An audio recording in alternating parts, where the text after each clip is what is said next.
भेदीचे पत्रकार अनिल थत्ते यांनी या ठिकाणी आपली एक क्लिप प्रकाशित केली आणि त्यामध्ये असं म्हटलेलं आहे की गिरीश महाजनांच्या रंगल्या रात्री अशा.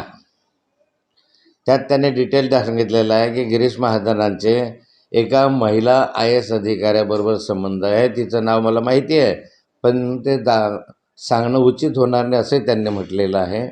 आणि त्यांनी हे सांगितलेलं आहे की अमित शहांकडे ज्यावेळेस मंत्रिमंडळाच्या विस्तारासाठी व्यवस्था झाली त्यावेळेस अमित शहांनी गिरीश महाजनांना बोलवून घेतलं होतं आणि त्यांना सांगितलं की या महिला IAS अधिकाऱ्याशी तुझे संबंध आहे. याने सांगितलं होतं की नाही, माझ्या अनेकांशी संबंध आहे, कामानिमित्त मी बोलतो वगैरे वगैरे. तरी त्यांनी अमित शहांनी त्यांना सांगितलं की तुझे कॉल डिटेल रिपोर्ट आमच्याकडे आहे आणि रात्री 1 वाजेनंतर दिवसभरातून 100 वेळा तुझे कॉल तिथे झालेले आहेत आणि त्यामुळे आता तू काही सांग, पण तुझा CDR खरा बोलतो, रोज बोलायचं काय कारण आहे वगैरे वगैरे काही प्रश्न अनिल थत्तेंनी उपस्थित केलेले आहे.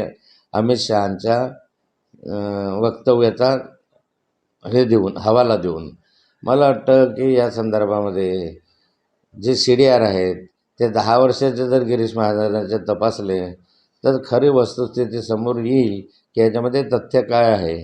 अशा रंगल्या रात्री, त्याच्या गिरीश महाजनांच्या रंगल्या रात्री असं अनिल थत्ते यांनी म्हटलं आहे.